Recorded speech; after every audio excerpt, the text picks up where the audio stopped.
What's going on, guys? I'm back with another video, and today we have Team of the Week released. We're going to go over a few things in this video. First of all, we're going to go over the player ratings like usual, all of the new players that got released. Second of all, we're going to just take a brief overview at the challenges that were released. Pretty simple, pretty much the same every week.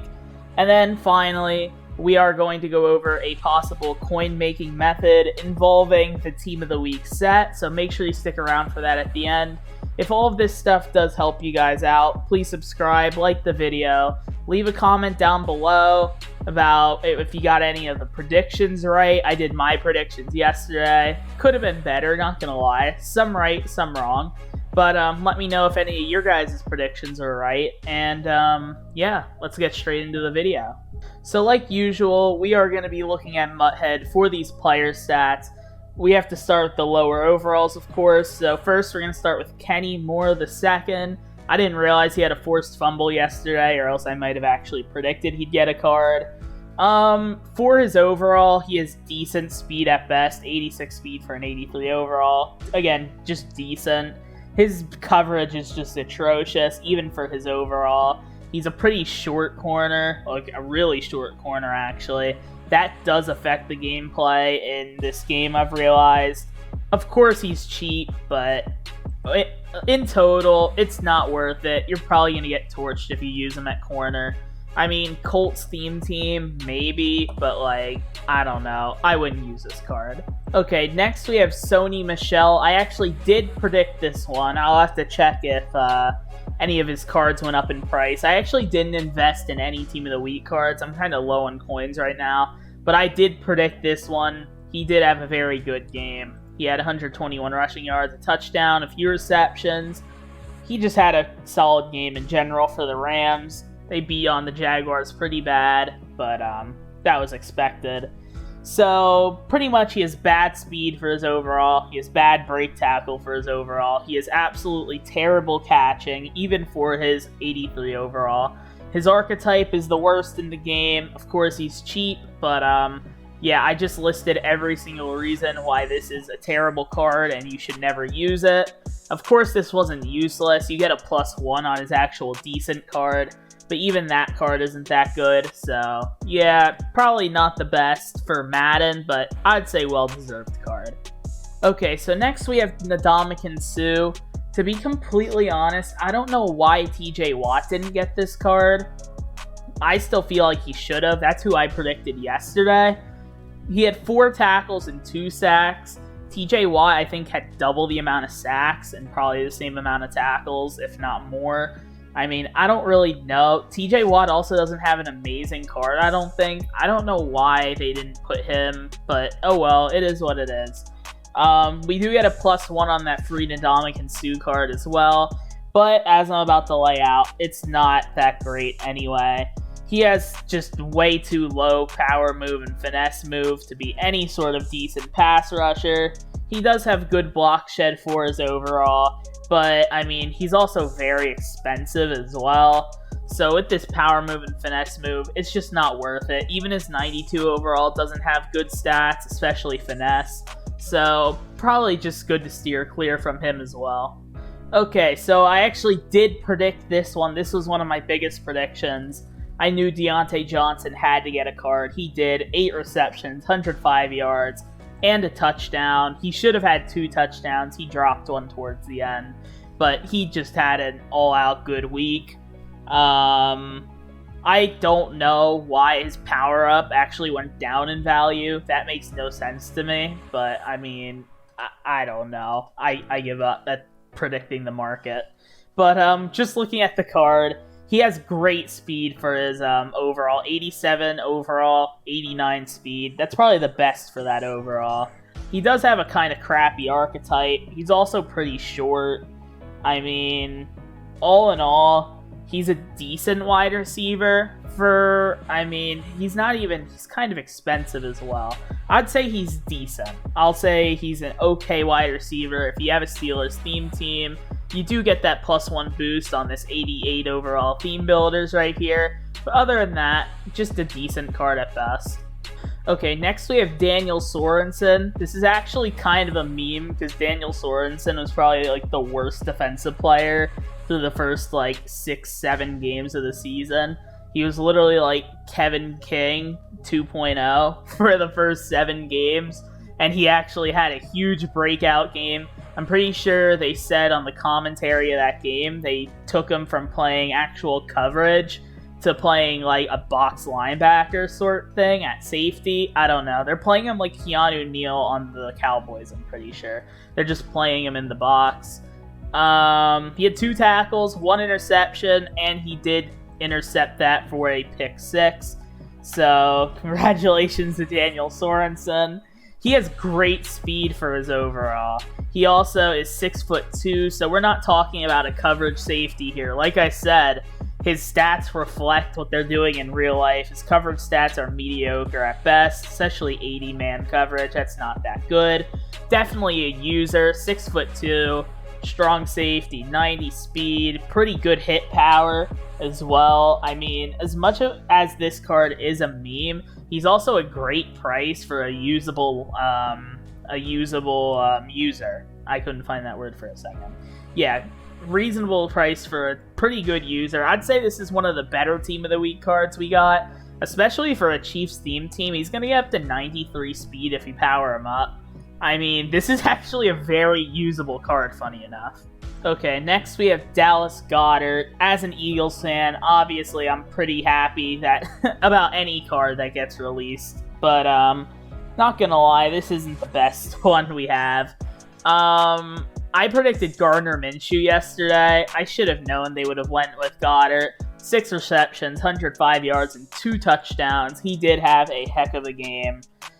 He has terrible speed, even for his overall. 87 speed is no good.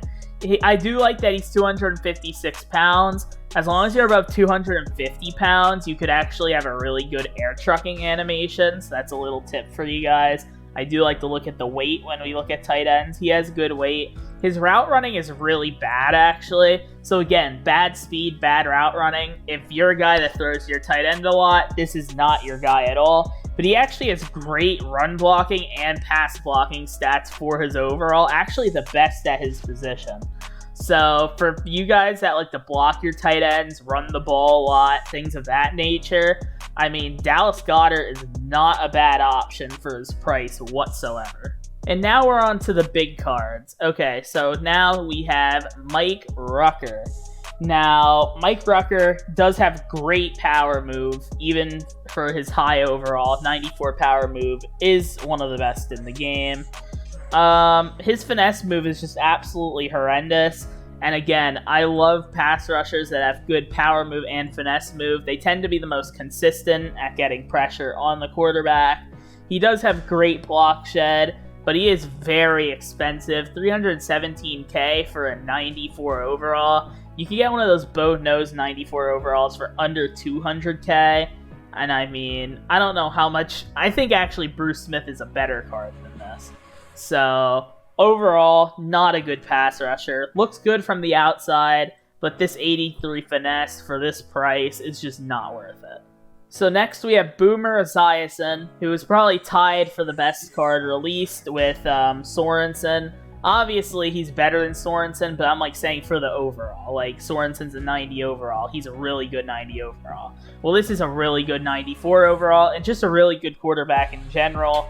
We'll start with the negative. He has bad speed, okay? We'll start with another negative. He's 442,000 coins, okay? But that's about all the negatives we can find. If price isn't an issue and you're not a scrambler, this is the god quarterback. He has 94 throw power, which isn't like astronomical. We have some 95 throw power quarterbacks in the game, but it is still one of the highest. He gets 4 AP Gunslinger, which is great for anyone that plays competitively or weekend league or anything like that. He's also a tall quarterback. This was mostly important in Madden 21, actually, because when you'd lowball it with short quarterbacks, like Kyler Murray specifically, a lot of the times it would actually hit off your offensive line's helmet. That is still existent, not as much, but it is, so I do like having tall quarterbacks for that reason.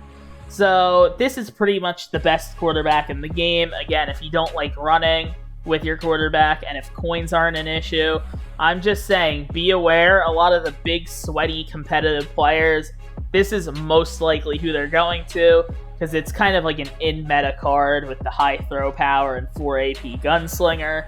So just expect to see Boomer Esiason and stick around for a little while. Okay, the big master for this week was George Kittle. I should have 100% saw this one. I have no clue why. I think it's because the 49ers lost, and I keep forgetting that players can get cards even if their team loses, which never made sense to me. It's called Team of the Week, not Players of the Week. So I thought it should just be from teams that win, you know what I mean? But that's not the case. 9 receptions, 181 yards, 2 touchdowns. He had an absolute monster game. I actually watched a bit of that game. He literally willed the 49ers to even be competitive in that game. But sadly, this is one of the most disappointing cards that have been released probably this year, because I actually really like George Kittle. But he has terrible speed for a 94 overall. 89 speed is ridiculous. Again, we do like that 250 weight and above. He actually barely hits the mark on the weight, because he does get that good air trucking animation. But that's about where all the positive things end. He's a decent route runner at best. I mean, 82 deep is actually pretty bad for a 94 overall. So that includes like your corner routes, your deep post routes. He's terrible at those. So, I mean, again, those are some of the meta routes. So not good there. He has decent run blocking at best. I hate the players that have like 86 run block, because it's so deceiving. Look, he has 83 power and 78 finesse, and this is the stats that really matter.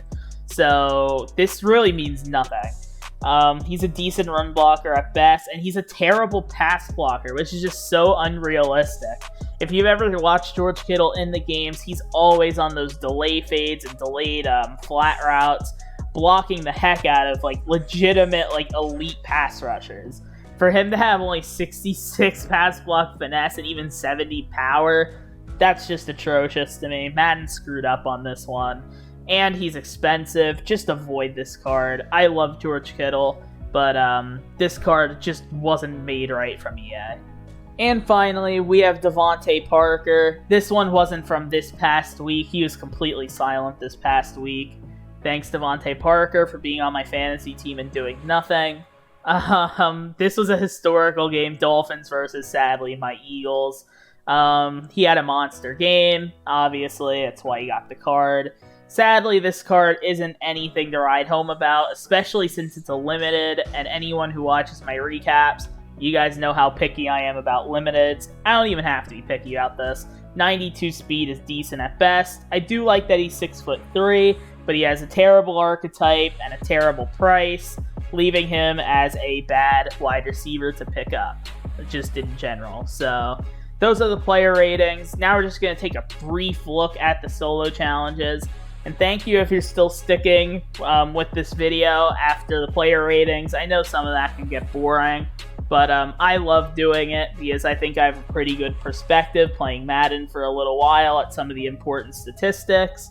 And yeah, if you made it this far in the video, then I don't know. Just put hashtag Free George Kittle in the comments. I don't know. Okay, so just to take a quick look at the solo challenges, they are as usual. You play this one, which is a full game. You get your Team of the Year token.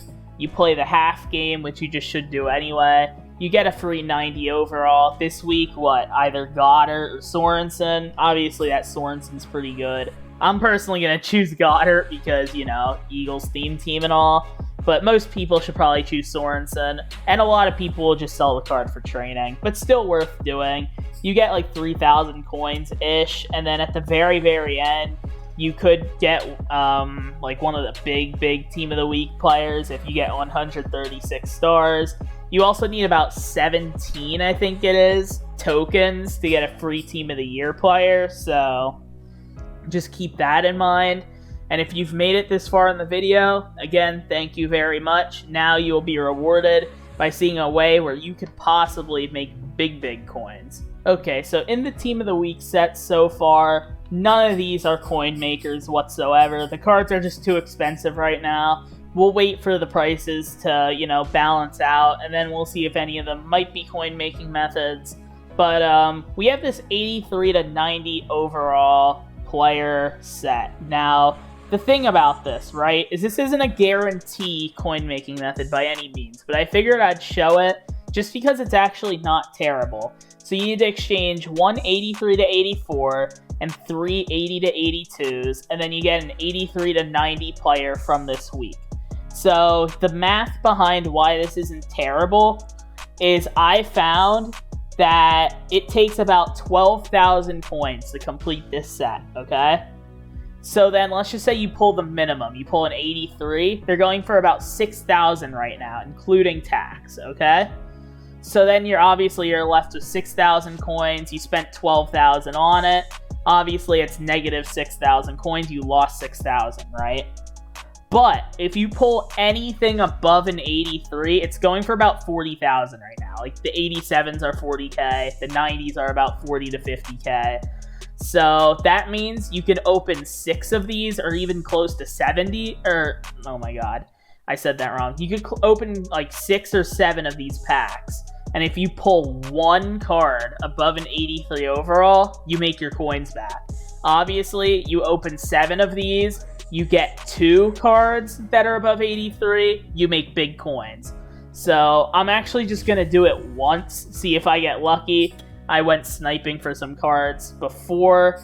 This 83 cost me 4,600 coins, and the rest of these 80s cost me somewhere around like 2,500 coins on average. So we'll just plug these in. I just like giving you guys all the prices just so you know, what I'm spending and what the reasonable prices are. And let's see if we can pull anything above an 83. Survey says no, we pull an 83. Womp womp. Now again, you could do this like 6 times. Oh, these prices drop. So this might actually not be as good as it was even about 30 minutes ago. But it's still not bad, actually. Even if you can only pull 5 of these, you get like 4k back. So yeah, I'd say you could pull about 5 of these, and if you get one card above 83 overall, you are going to break even or make a little bit of coins. But that is going to be it for this video. I hope you guys did enjoy. Stay tuned tomorrow. I'm going to be putting out a video as soon as possible on all the Season 2 stuff, all the rewards, going through the entire thing, breaking it down for you guys to make it as easy as possible. So I hope to see you tomorrow. Like, subscribe, and comment, and I'll see you. Peace.